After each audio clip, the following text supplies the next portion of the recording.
اور ماں باپ آواز دیں تو ہمیں نفل نماز توڑ کر ماں باپ کی آواز پر لبیک کہنا ہے، کیونکہ موقع کی نزاکت یہ ہے کہ ماں باپ کی بات کو سننا یہ نفل نماز سے بڑھ کر ہے، لیکن اگر نہیں سنیں گے تو نقصان ہو جائے گا۔ ایک عابد آدمی ہے جن کا نام ہے جریج، پچھلے زمانے کا واقعہ، عبادت گزار آدمی۔ ماں ایک مرتبہ آئی اور کہا یا جریج، اے جریج۔ اب جریج نفل نماز پڑھے جا رہے ہیں اور کہتے ہیں یا ربی امی و صلاتی، اے میرے رب میری امی جان آواز لگا رہی ہے اور میں نماز پڑھ رہا ہوں۔ تو امی آواز لگا کے چلی گئی، جبکہ موقع کی نزاکت یہ ہے، اہم کام یہ تھا کہ نفل نماز چھوڑ دیتے، وہ تو بعد میں بھی پڑھ سکتے تھے، لیکن ماں کی آواز پر لبیک کہتے، ان کی بات سننے کے لیے جاتے۔ دوسرے دن پھر ماں آئی، یا جریج، اے جریج۔ پھر جریج نمازی میں مشغول ہیں، یا ربی امی و صلاتی، اے میرے رب میری امی جان بلا رہی ہے اور میں نماز پڑھ رہا ہوں۔ بالآخر وہ نماز پڑھتے رہے، امی جان چلی گئی۔ تیسرے دن پھر امی جان آئی، یا جریج، اے جریج۔ پھر وہ کہتی یا ربی امی و صلاتی، اے میرے رب میری امی بلا رہی اور میں نماز پڑھ رہا ہوں۔ نماز پڑھتے ہی رہے۔ تیسرے دن ماں نے بد دعا کر دی کہ اللہ یہ آدمی کی موت اس وقت تک نہ ہو جب تک یہ کسی زانیہ عورت کا چہرہ نہ دیکھ لے۔ ماں کی بد دعا لگ جائے گی، جس طریقے سے ماں باپ کی دعا لگتی ہے ماں باپ کی بد دعا بھی لگتی ہے، اس لیے ماں باپ کی بد دعا سے دور رہیے، ماں باپ کی دعاؤں کے طالب رہیے۔ یہاں ماں باپ کے لیے بھی درس ہے کہ اپنے بچوں کے لیے وہ بد دعا نہ کرے، بلکہ ہمیشہ دعا کرتے رہیں، کیونکہ ماں باپ کی دعا جس طریقے سے لگتی ہے ماں باپ کی بد دعا بھی لگ جاتی ہے۔ بہت سارے لوگ پریشان ہیں، اچھا کما رہے ہیں، اچھے طریقے سے، سکون نہیں ہے، ماں باپ کی بد دعا لگ گئی ہے، ماں باپ کا خیال نہیں رکھتے۔ تو یہاں یہ سمجھنا ہے مسئلہ کہ نفل نماز وہ بعد میں بھی پڑھ سکتے تھے، لیکن جریج نماز پڑھے جا رہے ہیں، تو ماں کی بد دعا لگ جا رہی ہے۔ اگر موقع کی نزاکت کو نہیں سمجھیں گے تو نقصان بھی ہوگا، بد دعا لگ گئی۔ ایک زانیہ عورت نے کہا کہ یہ بچہ جو ہے نا جریج کا ہے۔ بیچارہ جریج آدمی بہت نیک آدمی ہے، عبادت گزار آدمی، نیک آدمی تو ہے، لیکن اہم فی الاہم نہیں سمجھ رہا ہے۔ عبادت میں پہلے کس کو کرنا چاہیے تھا وہ بیچارے سمجھ نہیں پائے، تو ماں کی بد دعا لگی۔ اس عورت نے کہا کہ یہ بچہ جریج کا ہے۔ اب جریج نیک آدمی تو ہیں تو اللہ سنے گا ہی، یہ الگ بات ہے کہ ماں کی بد دعا لگ گئی ہے۔ نماز پڑھی، پھر کہا بچہ کہاں ہے؟ بولے بچہ یہ ہے۔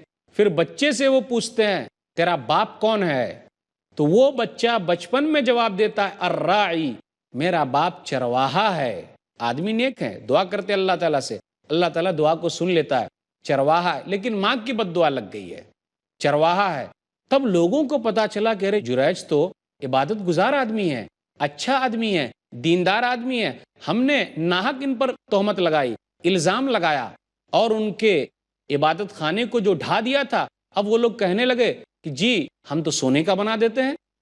نہیں، سونے چاندی کا بنانے کی ضرورت نہیں ہے، ہمارے عبادت خانے کو مٹی کا ہی بنا دو جیسا کہ پہلے تھا۔ تو موقع کی نزاکت کو اگر وہ سمجھتے تو بد دعا نہ لگتی۔ تو موقع کی نزاکت کو اگر ہم اور آپ سمجھتے ہیں، اہم فی الاہم پہلے کرتے ہیں، تو ہم کامیاب ہیں۔ کامیاب زندگی، سدا بہار زندگی آپ کیسے گزاریں گے؟ خوش کیسے رہیں گے؟ آپ دوسرے لوگوں کو اہمیت دیجئے۔ اگر ہم دوسرے کو اہمیت دیتے ہیں تو لوگ بھی ہمیں اہمیت دیں گے اور ہمیں یاد رکھیں گے۔ آئیے ایک واقعے کے ذریعے اس کو سمجھیں۔ صحیح بخاری کتاب المغازی کتاب نمبر 64، باب و حدیث کعب بن مالک، حدیث نمبر 4418۔ کعب بن مالک رضی اللہ تعالیٰ عنہ غزوہ تبوک میں جو 9 ہجری میں ہوا، پیچھے رہ گئے تھے، 3 آدمی میں سے ایک ہیں، غزوہ میں شامل نہیں ہوئے۔ نبی صلی اللہ علیہ وسلم کے دربار میں پہنچے، تمام منافقوں نے بہانہ بنا کر اپنے آپ کو چھڑا لیا، لیکن کعب بن مالک نے سچ بولا، اور سچ بولنے کا نتیجہ ہے کہ اللہ تعالیٰ نے سورہ توبہ میں چند آیتیں ان کے لیے نازل کر دی جو قیامت تک پڑھی جاتی رہے گی۔ اس لیے یاروں ہمیشہ سچ بولنا ہے، یہ بھی کامیابی کی ایک اہم دلیل ہے۔ ہمیشہ سچ بولنا ہے، سچ کا ساتھ دینا ہے، تبھی آپ حقیقی معنوں میں خوش رہ سکتے ہیں۔ تو وہ کعب بن مالک اپنا واقعہ بیان کرتے ہیں، کس طریقے سے طلحہ بن عبید اللہ نے ان کو اہمیت دی، اور وہ ہمیشہ طلحہ بن عبید اللہ کو یاد کرتے ہیں، کبھی نہیں بھولتے۔ وہ بیان کرتے ہیں جب ان کی توبہ قبول ہو گئی اور اللہ تعالیٰ نے آیتیں اتاری